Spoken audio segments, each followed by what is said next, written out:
DNA education centre YouTube চ্যানেলে তোমাদের সকলকে স্বাগত। আমরা জানি যে কয়েক সপ্তাহ আগে আমাদের পশ্চিমবঙ্গ এবং বাংলাদেশ রেমাল ঘূর্ণিঝড়ের সম্মুখীন হয়েছিল। আমি আজকে এই রেমাল ঘূর্ণিঝড় সম্পর্কে একটি নোটিশ রাইটিং লিখে দেওয়ার চেষ্টা করছি। ইতিমধ্যে আমি এই চ্যানেলে রেমাল ঘূর্ণিঝড় সম্পর্কে একটি রিপোর্ট রাইটিং এবং সাম্প্রতিক যে কাঞ্চনজঙ্ঘা এক্সপ্রেস দুর্ঘটনাটি ঘটেছিল সেই দুর্ঘটনাকে কেন্দ্র করে কিন্তু বাংলাতে যেরকম প্রতিবেদন এই ইউটিউবের চ্যানেলে আপলোড করেছি, তেমনই কিন্তু রিপোর্ট রাইটিংও আপলোড করা আছে। তোমরা সেই ভিডিওটি না দেখতে গেলে এই ভিডিওর ডেসক্রিপশন বক্স এবং আমার চ্যানেলেই সেই ভিডিওটি পেয়ে যাবে। এবার আসি মূল আলোচনাতে। দেখো, হেডিংটা বলেছে suppose you are the captain of your school. মনে করো তুমি তোমার স্কুলের ক্যাপ্টেন। রাইট এ নোটিস, একটি নোটিশ লেখো for the students of your school. তোমার স্কুলের স্টুডেন্টদের পক্ষে একটা নোটিশ লেখো। To raise funds for the Remal victims. Remal যে ভিকটিম রয়েছে তাদের সাহায্যের জন্য যে চাঁদা তুলবে সেটার ব্যাপারে একটা নোটিশ লিখতে বলেছে। The notice is to be countersigned by the headmaster or headmistress of your school. দেখো, নোটিশ যখন লিখবে তোমরা, তখন তোমরা খাতার ঠিক চারধারে একটা চারকোনা বক্স করবে। সেই বক্সের ভিতরে কিন্তু নোটিশটা লিখবে। তো নোটিশ লেখার শুরুতে বড় বড় অক্ষরে লিখতে হয়। নোটিশ সমস্তটাই ক্যাপিটাল লেটারে দিবে। এরপরে দিতে হয় সিরিয়াল নাম্বার। সিরিয়াল নাম্বার যে কোনো একটা নাম্বার দিয়ে দিবে। আমি এখানে দিয়েছি 08/11। তারপরে দিবে ডেট হচ্ছে আমি এখানে দিয়েছি 29 মে, কারণ সাইক্লোনটা হয়েছিল কিন্তু 26 মে। ওকে, তারপরে দিতে হয় একটা সাবজেক্টটা দিয়েছি দেখো, relief fund for cyclone Remal victims. নোটিশের যে মূল আলোচনা সেটাতে আসি। All the students of our school are hereby informed that our school has decided to help the cyclone Remal affected people with money, food and other necessary things. তুমি এখানে মেডিসিনও add করতে পারো। তাহলে আমাদের স্কুলের সমস্ত ছাত্রছাত্রীদের জানানো হচ্ছে যে আমাদের স্কুল একটা সিদ্ধান্ত নিয়েছে যে রেমাল সাইক্লোনে যারা ক্ষতিগ্রস্ত হয়েছে তাদের অর্থ, খাবার এবং প্রয়োজনীয় জিনিসপত্র দিয়ে সাহায্য করবে।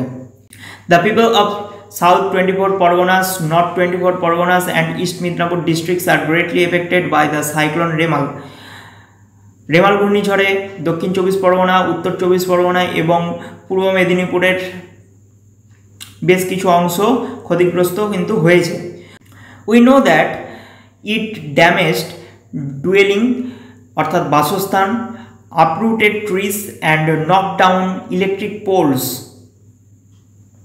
তাহলে আমরা জানি যে এটা ক্ষতিগ্রস্ত করেছিল ডুয়েলিং অর্থাৎ বাসস্থান, মানুষের বাসস্থান, আপরুটেড ট্রিজ অর্থাৎ প্রচুর গাছ শিকড় থেকে উপড়ে ফেলেছিল, and knock down electric poles অর্থাৎ ইলেকট্রিক পোলগুলো কিন্তু ভেঙে ফেলেছিল।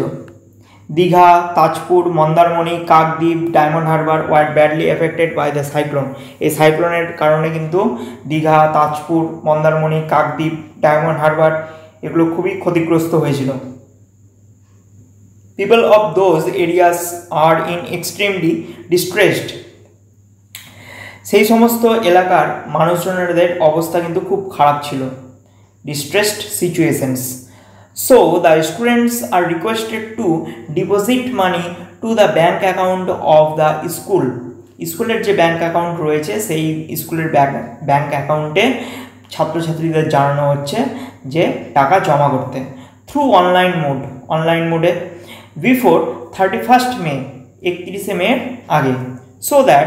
সুতরাং তাই the relief can be send to the affected areas through Ramakrishna মিশনের মাধ্যমে কিন্তু আমাদের যে রিলিফ ফান্ড সেটা প্রেরণের ব্যবস্থা করা হবে। You help will save some lives in the cyclone affected areas. তোমরা সাহায্য করলে এই সাইক্লোন এফেক্টেড এরিয়াস মানুষজনের জীবন বাঁচতে পারে। Students May contact the undersigned if required. এটা প্যারা করে নোটিশের লাস্টে লিখবে। এরপর আমাদের নোটিশ রাইটিংয়ের শেষে হাতের ঠিক বাম দিকে লিখবে SD, একটা দাগ দিবে, তারপর দিবে হেডমাস্টার অর হেডমিস্ট্রেস। তোমাদের ছেলেদের যদি স্কুল হয় তাহলে হেডমাস্টার, বা মেয়েদের স্কুল হলে হচ্ছে হেডমিস্ট্রেস অফ এবিসি স্কুল দিয়েছি আমি। এখানে তোমরা নিজেদের স্কুলের নাম লিখবে। এগুলো সব হেডিংয়েই লেখা থাকবে এবং হাতের ঠিক ডান দিকে লিখবে এসডি দিবে, একটা দাগ দিবে, তারপর লিখবে হচ্ছে ক্যাপ্টেন অফ এবিসি স্কুল, অর্থাৎ তোমার স্কুলের নাম দিবে। এখানে হবে তোমার নিজের নাম। তোমার নিজের নাম কিন্তু গোটা গোটা অক্ষরে লিখতে হবে, কোনো শর্টকাটে বা ওই তোমার নিজের যে সিগনেচার সেইগুলো কিন্তু ইউজ করলে এখানে চলবে না। সম্পূর্ণ নাম, ফুল নেম লিখবে এখানে। এই ছিল আজকের আলোচনা। ভিডিওটি ভালো লাগলে একটা লাইক করো এবং কোন টপিক্সের উপর আমি ভিডিও বানাবো, তোমাদের যেই টপিক্সটা প্রয়োজন সেই টপিক্সটা আমার কমেন্ট বক্সে তোমরা বলতে পারো। দেখা হচ্ছে পরের অন্য কোনো একটি ভিডিওতে।